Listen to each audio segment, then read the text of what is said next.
Box is the best way to convert all of your old analog media to DVD, thumb drive. Eh bien bonjour, ici Serge de Rogan Classics, ayant aujourd'hui le privilège et le plaisir de vous présenter cette Roadmaster, cette Buick Roadmaster de 1956. C'est un modèle équipé d'un moteur V8 et un modèle, donc comme vous le voyez, 4 portes. Voilà, un modèle qui est très recherché. Les Roadmaster en général sont des voitures assez recherchées et je n'en vois pas souvent et c'est dommage. Celle-ci est vraiment dans... elle n'a jamais été restaurée. La plupart de la peinture est d'origine, est vraiment d'origine. Et c'est ce qui fait son grand charme finalement. L'intérieur est complètement d'origine aussi, avec des petits défauts. On va les voir. Donc bien garder à l'esprit que cette voiture-là n'a jamais été restaurée, qu'elle est entièrement d'origine. Le gros plus aussi de cette voiture, c'est son état mécanique, puisque à part la montre, vraiment, j'ai tout testé et tout fonctionne. Des feux au clignotant, au chauffage, aux essuie-glaces, toutes les jauges à l'intérieur, la radio, la vieille radio fonctionne à lampe. Il faut attendre quelques secondes avant qu'elle se mette en marche. On a même un sélecteur de haut-parleurs avant-arrière. Et tout ceci fonctionne, c'est une antenne électrique, c'est phénoménal.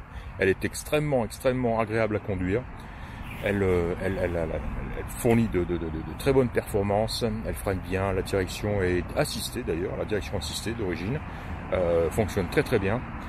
Et voilà, donc un vrai régal à conduire. J'ai pris beaucoup de plaisir à venir jusqu'ici, faire cette inspection. Voilà, alors parlons de l'extérieur pour commencer. Je l'ai dit, cette peinture est pour la plupart, on va dire, d'origine. Et bien sûr, une voiture de 56, elle a dû subir des petits chocs ici et là. Donc des reprises, des réparations ont été faites aussi. En aucun cas flagrantes, on les discerne pas. J'ai toutefois noté quelques petites bosses. On va voir ici. Tiens, on en voit une ici. On sent ici effectivement qu'il y a voilà, une petite bosse, elle est un petit peu enfoncée vers l'intérieur. On voit ici le pli un petit peu. Voilà, donc on en a une ici. On devine ici, c'est plus l'ombre qu'autre chose, mais on devine ici aussi un léger, peut-être sur le côté de profil, on doit peut-être le voir, je sais pas. On devine un tout petit quelque chose ici. J'ai dû voir la même chose de l'autre côté, mais voilà. Et donc la peinture, effectivement, elle est terne ici. Tiens, là, je vois des zones sombres ici, des ombres qui pourraient peut-être laisser penser que la peinture devient, à force d'être lustrée au fil des années, devient fine. Et voilà quoi, c'est tout à fait logique. Mais au niveau bosse, oui voilà, tiens, à l'arrière droit aussi, en bas, pareil, on discerne légèrement ici, on le sent surtout, un léger enfoncement, une légère petite bosse. Voilà, mais sinon, à part ces bosses-là, aucune trace de rouille, aucune boursouflure, bulle sur l'ensemble de la carrosserie. C'est assez phénoménal, assez impressionnant. Voilà, donc ce qui concerne la peinture. Donc encore une fois, c'est plus flagrant sur le rouge. On voit qu'il est un petit peu, on voit qu'elle est terne. D'ailleurs, elle pourrait probablement bénéficier là aussi d'un nouveau lustrage léger. C'est certain que ce rouge reviendrait et le brillant reviendrait aussi. Bien sûr, on n'obtiendrait pas l'aspect du neuf, mais elle a un potentiel encore, le potentiel d'apparaître encore plus jolie qu'elle l'est là. Il faut savoir que elle vient pareil, c'est un petit peu l'histoire classique. Elle vient d'arriver il y a 2 jours chez Memory Lane. Ils l'ont cherché depuis longtemps cette voiture parce qu'ils avaient un client qui possède un hôtel sur la côte à Astoria et qui aime avoir une voiture, genre un petit peu voiture taxi pour accompagner les clients de l'hôtel ici et là en visite, etc. Et il pensait pouvoir acquérir une deuxième voiture pour effectuer ceci et il a appris, la loi dit que dans son cas particulier, il n'avait le droit d'utiliser qu'une seule voiture pour faire ce service taxi, on va dire. Voilà, bref. Donc, il a refusé la voiture Et elle est donc tout à fait disponible. Je l'avais vu il y a 2 jours, mais Ilan chez Memorial m'avait dit, Serge, voilà, on l'a acheté pour un tel, d'un gars que je connais, mais j'attends sa réponse, et donc ils viennent de l'obtenir. Donc dès que je l'ai vu aujourd'hui, il m'a dit, Serge, la Roadmaster est disponible. Alors, bien sûr, ils ont des plans concernant cette voiture, et surtout compte tenu de son potentiel et de son état. Le plan, tout simplement, un petit peu comme d'habitude, hein, c'est l'envoyer chez un auto detailer, hein, comme on dit ici, professionnel, qui va dépenser 2-3 000 $ facilement. Hein. Il va faire un compartiment moteur nickel, il va relustrer la carrosserie. Ils vont aussi la confier à un sellier, puisque la sellerie étant d'origine, elle présente des petits défauts ici et là, entre autres ici à l'entrée sur le siège où on voit une séparation, on va dire, 2 séparations. Il y en a une autre sur le dossier ici, voilà. Donc ils vont faire réparer tout ça, et bien sûr lorsque ceci sera fait, la voiture va augmenter probablement de 2, 3, 4 000 $, ça dépend un petit peu de l'étendue des travaux qui vont être faits.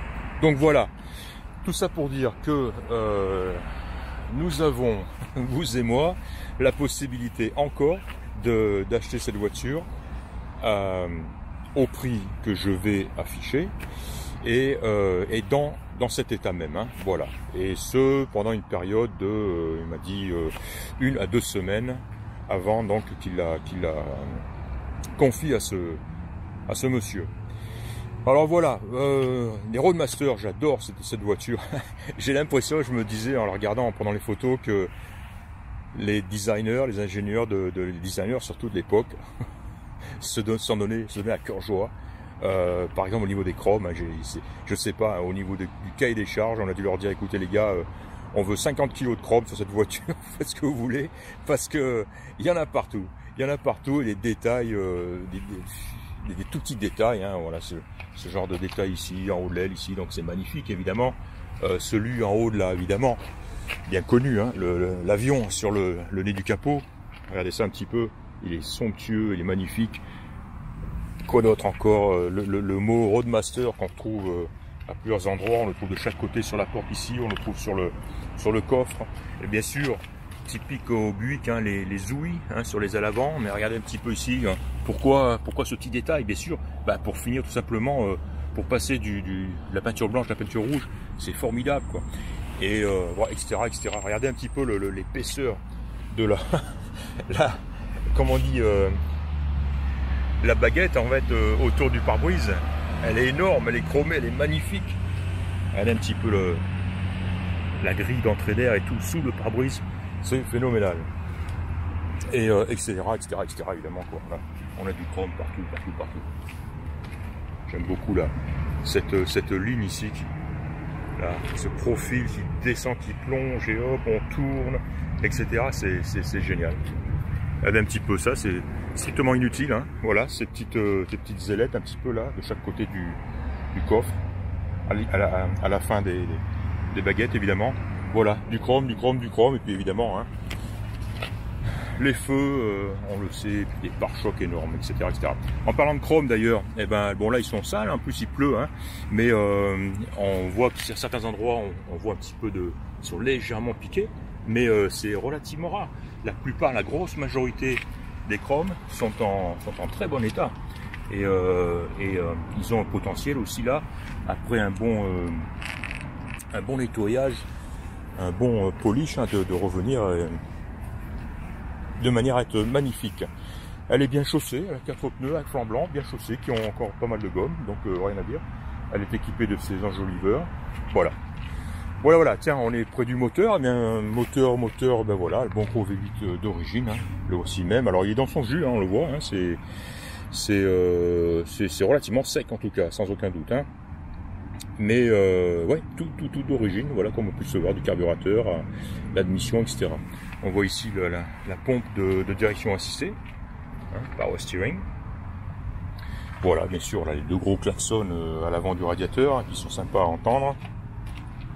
On voit, hein, l'épaisse, regardez ça un petit peu, ça fait au moins 3 cm d'épaisseur, là. Voilà, cette mousse d'isolation hein, du capot moteur. Hein, et voilà, donc le fait qu'elle soit encore là est quand même assez révélateur. Autre chose aussi qui est révélateur aussi, bah, c'est les petits détails. Hein, je les ai montrés en début de reportage. Hein, on voit moi j'aime bien ça. Je trouve ça assez révélateur parce que sur toutes les voitures anciennes, enfin sur la plupart ou sur beaucoup de voitures anciennes, le système de tringlerie est vieux, usé et on n'arrive pas à manier comme ça d'une manière aussi précise les petits boutons de verrouillage des portes. Autre chose aussi, hein, j'ai testé aussi, on verra les vitres électriques parce qu'elle est équipée de 4 vitres électriques hein, et les 4 vitres montent et descendent à une vitesse, à une bonne vitesse. Quoi. On voit qu'il n'y a aucune hésitation. Et pareil, ils descendent parallèlement et ils sont pas, les vitres ne descendent pas légèrement de travers. On voit qu'il n'y a pas de jeu. Elles descendent, elles montent sans aucune difficulté et elles montent jusqu'en haut. Elles se ferment complètement et impeccablement. Donc tout ça, c'est assez révélateur. Autre chose aussi, hein, puisqu'on est dans le domaine de l'électrique, hein, la banquette évidemment qui est ajustable, réglable donc d'avant en arrière électriquement, et l'assiette aussi est réglable. L'assiette c'est ce bouton là, bon j'ai enlevé le contact, hein, à moins que ce soit celui-là. Je crois que c'est celui-là, ça c'est pour aller de l'avant vers l'arrière, ça c'est l'assiette, hein, c'est-à-dire que là l'ensemble assise dossier pivote vers l'avant ou vers l'arrière quoi. Et alors que ce bouton là, lui, normalement je pense commande le dossier seulement, hein. Et là par contre j'ai un petit doute effectivement quand je disais tout fonctionne. Il me semble que le dossier, je n'ai pas vu, je n'ai pas senti bouger, s'avancer. Hein. Donc voilà, petite réserve sur le réglage du dossier. Je parle de ce réglage là, hein, donc avant vers l'arrière. Hein. Voilà. De toute façon encore une fois il est réglable par ce bouton là qui est lui celui de l'assise, l'assiette on va dire de l'ensemble du siège. Voilà, impressionnant aussi, c'est l'état du ciel de toit de cette voiture. Il est nickel, il n'a pas un seul défaut, il est beau en plus, d'un joli rouge avec tout ce chrome, toutes ces barres transversales. Il est magnifique, il n'a pas un défaut. Incroyable. L'ensemble de la sellerie est joli aussi, hein, d'après ce qu'on m'a dit, la sellerie était donc d'origine. Et là-bas aussi à l'arrière, on voit sur le siège arrière, là c'est par contre c'est une séparation au niveau d'une couture. Donc ça c'est réparable. À mon avis, au dossier arrière, le dossier arrière ne demande que ça, recoudre cette séparation. Les panneaux de porte sont magnifiques et on le voit ici. La moquette a beaucoup d'espace entre les deux. Il y a le cendrier, j'ai trouvé sympa. Cendrier allume-cigare aussi. Voilà, il est nickel. Pour les passagers évidemment. Et voilà, qu'est-ce qu'on a d'autre? Qu'est-ce que je disais? Ouais, donc pour en venir à cette banquette. Donc on voit hein, des séparations, des déchirures. En fait, j'ai remarqué une chose, c'est que cette bande-là est un petit peu différente des autres. Elle a dû être remplacée, mais uniquement cette bande-là, pas celle de l'assise ici. Et ce qui me fait dire ça, c'est que sur la sellerie d'origine, on voit des coutures, mais en fait ce sont des fausses coutures finalement. On les voit ici, ça ressemble à des coutures, mais en fait sinon ce sont des fausses coutures pour donner une texture en relief au cuir. Mais et en fait, alors que cette bande là qui semble assez récente, là on voit qu'elle a été piquée. On voit carrément on voit que d'ailleurs c'est pas tout à fait parallèle ici. On voit que ça a été voilà, cette partie là a été remplacée. Ce qui me fait dire que le même traitement pourrait être refait. Peut-être sur toutes les parties endommagées, hein, c'est notamment celle-ci ici. Après bien sûr on voit l'assise, on voit que ouais, il y a un petit creux ici, ben, la mousse forcément au fil des années hein, c'est tassé. Donc oui, bon peut-être une banquette avant, elle est tout à fait utilisable telle quelle, mais s'il y avait un peu de travail à faire sur la voiture, je pense que ça commencerait par là. Pourquoi pas. Voilà, un très joli tableau de bord. Alors toutes ces jauges sont magnifiques et elles fonctionnent toutes. Hein. Ça me paraît vraiment, ça me paraît presque même trop beau pour être vrai, quoi. C'est tellement joli que on a du mal à croire que ça date de 1956, quoi, hein. Mais bon, pourquoi pas. Encore une fois, hein, l'autoradio qui fonctionne, sympa, il a un joli son. Et ici en bas, on a on le voit, Est-ce que je suis dessus? Est-ce que je suis dessus? Non. Particulièrement. On va activer manuellement. Voilà. Ce petit sélecteur, hein. On voit front, rear, et puis certainement entre les deux. Qu'est-ce qui fonctionne aussi? L'antenne électrique fonctionne, je vais montrer. Et même le frein de parking ici. On a un frein de parking avec une relâche de frein ici même. Clac. Voilà. Voilà, hein. Très grand volant, direction assistée, je l'ai dit, donc elle est extrêmement facile à conduire. Voilà, le coffre, je vais vous parler du coffre un petit peu. Il est propre, il est en très bon état. J'ai un petit peu, j'ai réussi, il faudra pas le dire, hein, à dégager, décoller même un peu le fond là, le tapis de fond qui semble être d'origine. Et je voulais vraiment voir la tôle en dessous. Et on voit que c'est sec, c'est ça qui est bien surtout, c'est que c'est sec. Et on le voit, hein, pas de réparation, surtout pas de corrosion, pas de trou, etc. quoi, hein. Donc tout ça c'est bon signe. Hein. Et tout ça vraiment ça m'a l'air d'origine. Hein. On le voit, hein, c'est pas les tissus d'aujourd'hui ça. Voilà, et ça prend sa place impeccable. Hop. En dessous, ni vu ni connu. Voilà. Alors, ce que j'ai trouvé là-dedans, c'est aussi pas mal de documentation. Pour commencer, on a ce livre, ce volume de maintenance, hein, de réparation du véhicule, UX56. Il est en très bon état et extrêmement intéressant à voir. Et j'ai trouvé aussi ce gros classeur avec pas mal d'informations dedans. Informations intéressantes, et la plus intéressante, la plus sympa que j'ai trouvée, c'était la facture d'achat, carrément. La voici. Voici la facture d'achat, donc on le voit ici, Washington, Tacoma, 16 janvier 1956. Pardon, voilà. Et donc la voiture a été vendue à ce monsieur, Philippe Lorangel, je sais pas, à Tacoma, près de Seattle, hein, État de Washington. Donc le voici. Et effectivement, j'ai trouvé des documents, hein, des talons d'immatriculation, on va dire, pas d'immatriculation, de renouvellement, on appelle ça la registration ici, hein. Donc chaque année, la voiture, on déclare de nouveau la voiture. Et je suis arrivé comme ça à déterminer. Donc on voit ce monsieur, l'acheteur d'origine, jusque dans les années 80 et quelques, où il y a un second propriétaire. Et j'ai vu un troisième nom assez récent, je sais plus où c'est. Donc j'ai vu finalement trois noms. Oui, c'était sur le. Voilà, ça c'est comment on appelle ça, une assurance, c'est l'assurance auto. Et on voit ici l'applicant, le bénéficiaire, Teresa Morkert, à Vancouver, Washington, donc ici à côté de Portland. Voilà, donc apparemment un historique connu, pas mal de documents, donc que le futur propriétaire donc se fera un plaisir de trier, de présenter. Enfin voilà, hein, ce genre d'historique que on aime bien avoir, mais que finalement on obtient très très rarement. Dans ce carton, j'ai trouvé une pompe à eau toute neuve. Alors je ne sais pas pourquoi. On a une pompe à eau toute neuve. Ça a l'air d'être un vieux carton. Alors je sais pas pourquoi. Il y a une date là-dessus, 75, septembre 75. Donc pourquoi elle est là, pourquoi elle n'a pas été installée, je sais pas. Et on voit ici un démarreur, je présume peut-être que ce serait peut-être le démarreur d'origine de la voiture, qui aurait été conservé et remplacé. Voilà, roue de secours, magnifique aussi. Elle a l'air d'être là depuis toujours. Et voilà, il a même reçu une médaille d'or, monsieur. 1956, je sais pas.